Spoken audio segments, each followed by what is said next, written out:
Remember when the world felt a little simpler? When we rode our bikes till the streetlights came on, made mixtapes on cassette, and had to actually get up to change the TV channel? This channel is all about those memories, the sounds, the sights, and the stories that shaped a generation. Today, we're looking back at 15 everyday things from the 70s and 80s that kids today just wouldn't understand. If that brings a smile to your face, make sure to hit that subscribe button and keep the good memories coming. Cigarette smoke was everywhere.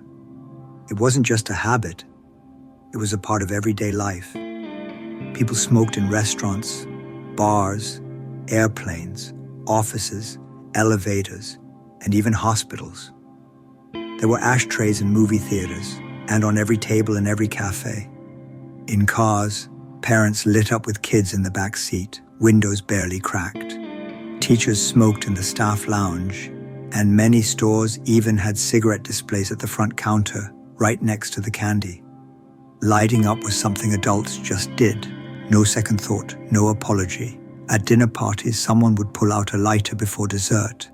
In restaurants, the non-smoking section was often one table away from the smoking section. The smell lingered on jackets, curtains, and in every public space.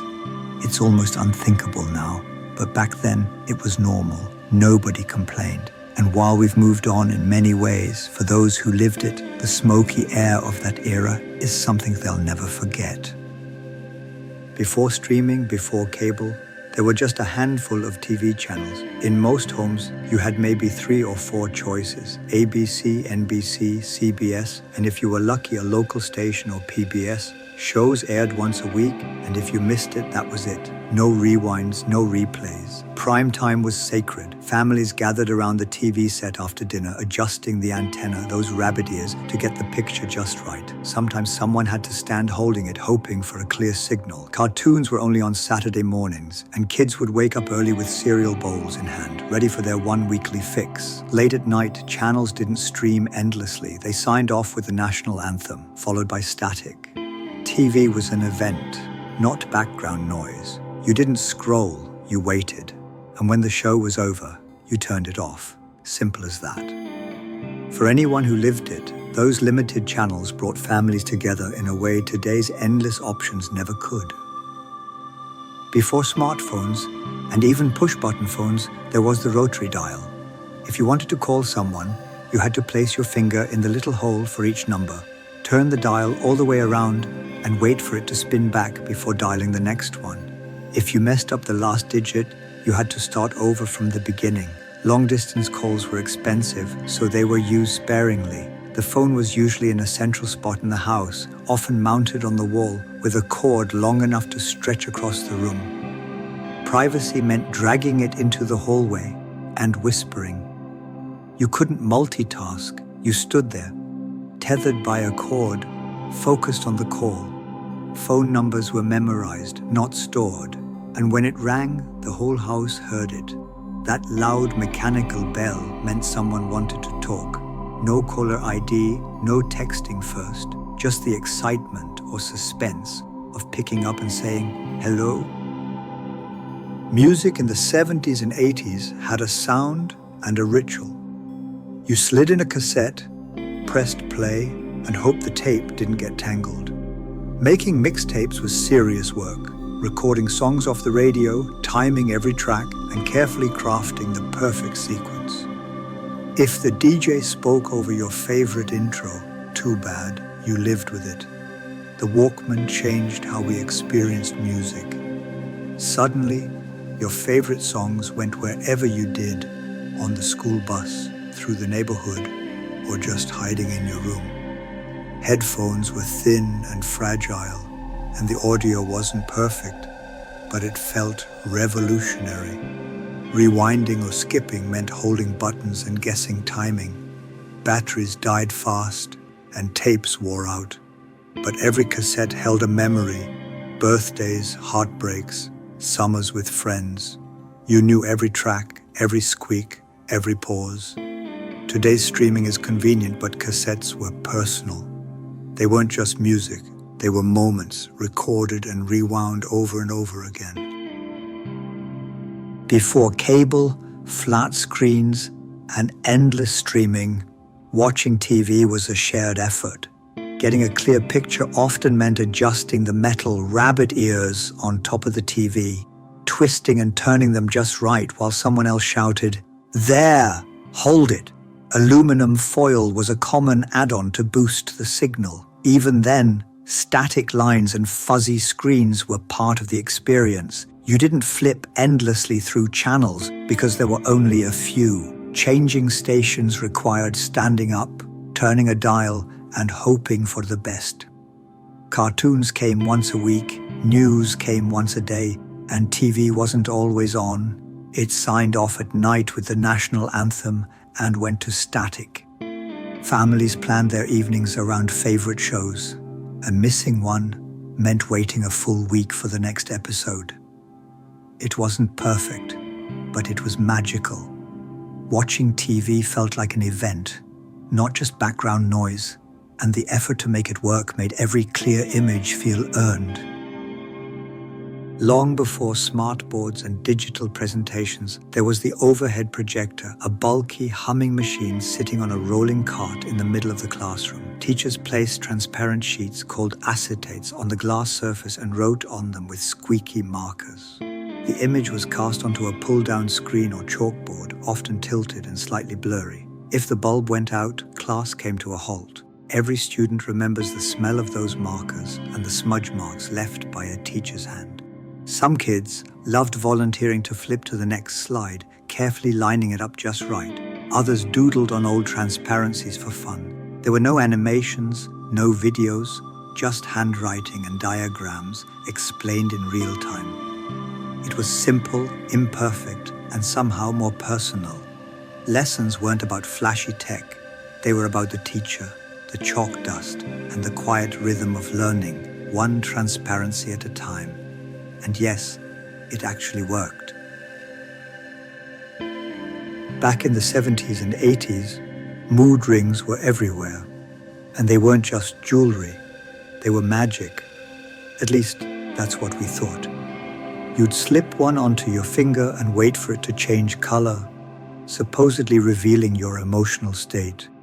Blue meant calm, green was normal, black was stressed, though half the time it just reacted to how cold your hands were. Still, we believed in it. Mood rings were given as gifts, shared between friends, and swapped at school like treasure. Everyone had their own theory about what the colors really meant. You'd compare rings with friends, hoping for a match, or secretly checking to see if your crush's ring turned purple around you. Some were cheap plastic from vending machines, others set in gold with swirling patterns, but they all felt special.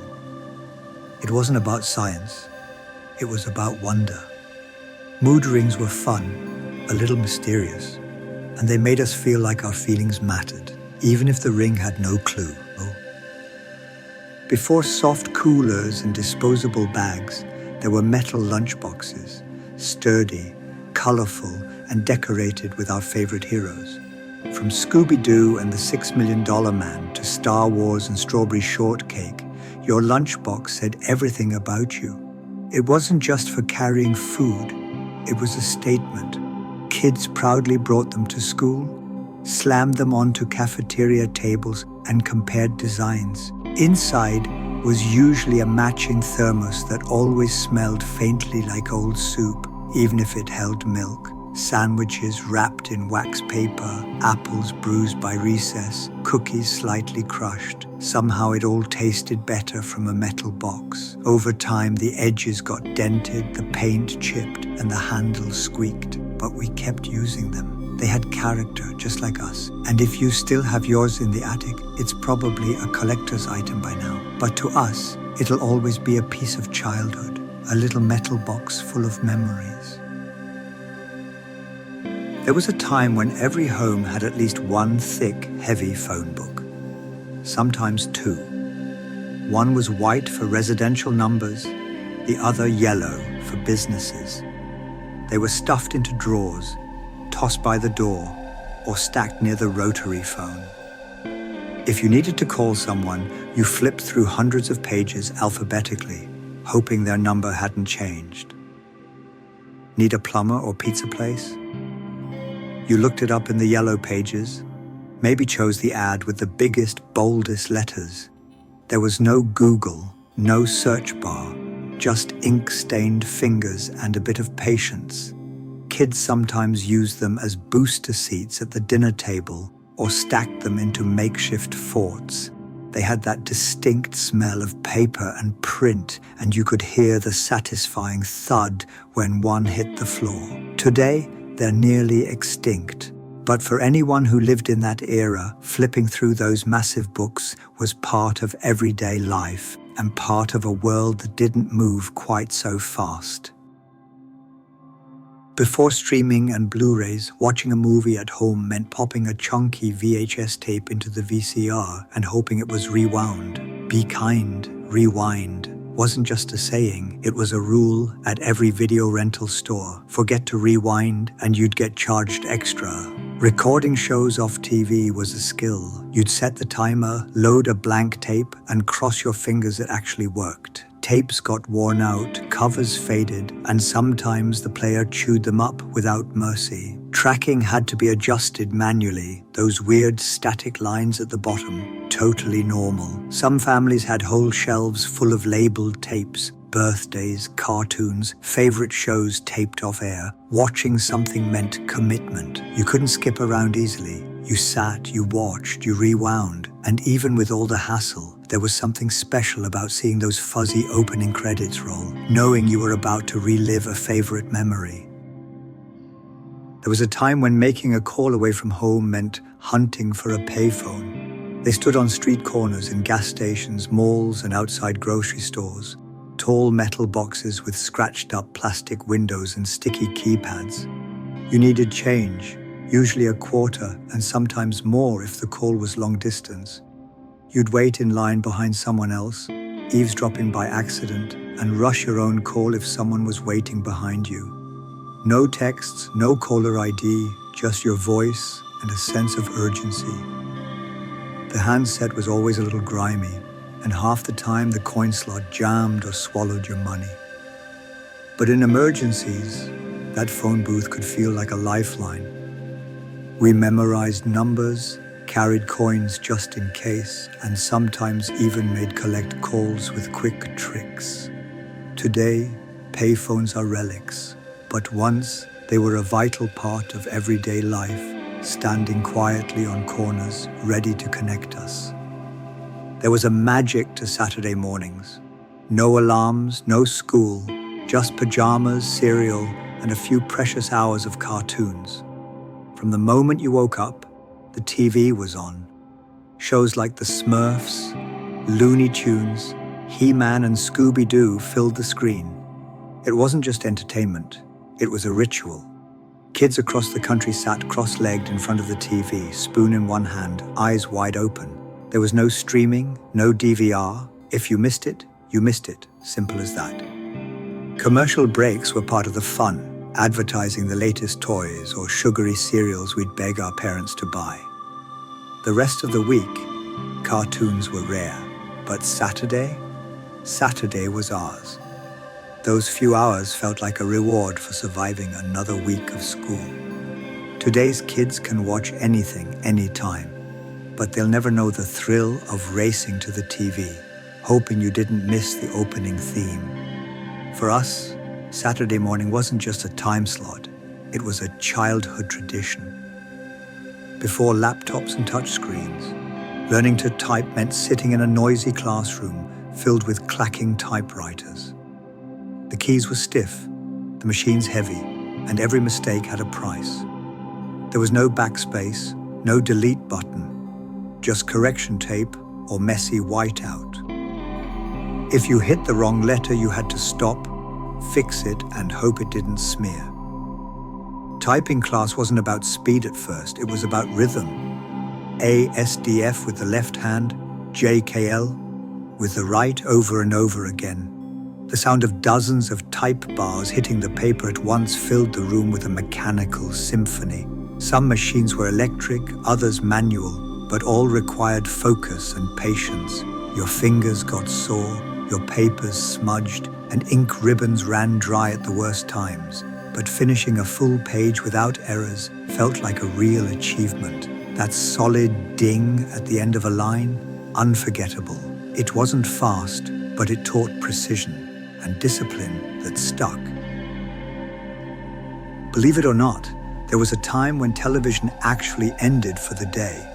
Late at night, usually around midnight, the final program would end and the screen would fade to a waving flag, the national anthem playing proudly in the background. Then, silence. Just a blank screen or a wall of static, often with a high-pitched hum.